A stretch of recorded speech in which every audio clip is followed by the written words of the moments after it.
We all have these quiet moments in life that help shape and move us. Dito rin natin nakikita yung mga hidden beauty in everything. There is nothing quite as refreshing as changing your perspective. When things are rough, sometimes it helps to look at things from another angle, simply because you might be surprised at what you may find. Ganyan din sa photography. Changing your view allows you to capture something in a new light. Cracks, turns, folds, and holes are reborn when you look at them with a new set of eyes. That brings us to our topic for today, ang still life photography.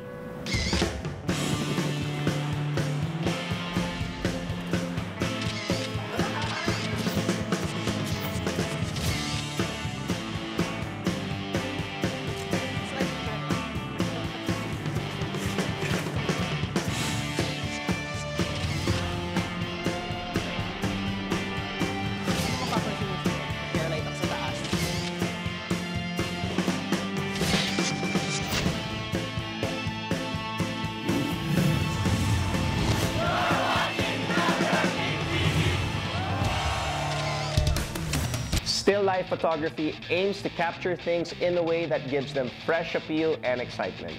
A demanding art, still life photography allows the photographer to create his images having full control over lighting, mood, and composition.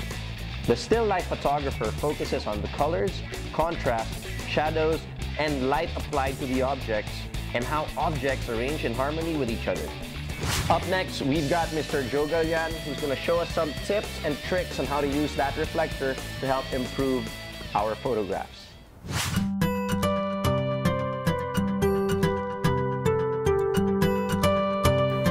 Hello folks, I'm Joe Gallian, and today we'll talk about reflectors. Reflectors are probably your best photographic accessory that you can have. A reflector bounces back the light source into dark areas. Instead of buying a flash, which could be expensive, or instead of buying a tungsten redhead or bluehead, which is also expensive, you probably just want to invest into an inexpensive reflector. Like this is a white panel, and I can use this simple white panel to reflect back light into my face. For example, I have here a hair light, and if I use this reflector, I can enhance the light like this. With reflector, without reflector. Again, with reflector and without reflector. And I didn't even spend money buying an extra flash or an extra redhead for that effect. And if you have money, you can buy professional reflectors like these. These are 5-in-1 reflectors, and they have many colors in them. This has the gold reflective surface. It also has a silver reflective lining, and it has a black lining, which is what we use to add shadow. We call this black fill. And also it has a translucent fabric here if you want to diffuse a hard light source like the sun, for example. And this is a 5-in-1 reflector. It's very inexpensive, and it's very useful and very cheap compared to buying another flash or another tungsten light source. To demonstrate the effectiveness of a reflector, we will photograph this figurine from Baguio City, and we will use this reflector to see its immediate effect. As you can see our figurine right here, it is backlighted. And since it's backlighted, the details in front of the figurine, the face and the body, are not too pronounced.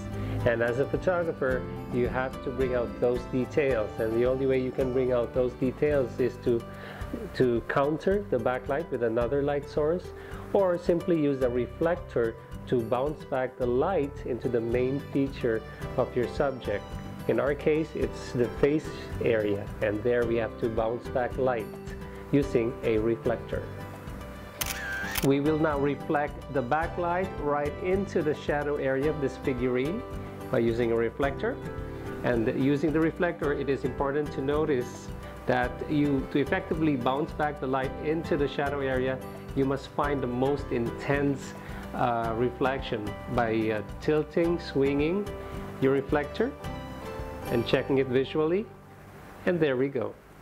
So that's with a reflector and without a reflector, and with a reflector again at its most effective angle.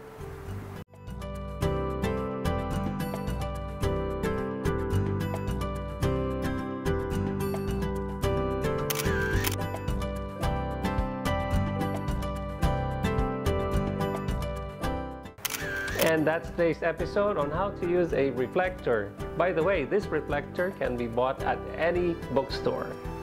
To learn more about using the reflector and manipulating light, you can attend the Federation of Philippine Photographers Foundation Advanced Photography Workshop. Just visit their website at www.photoworldmanila.com. So, till the next episode, see you again.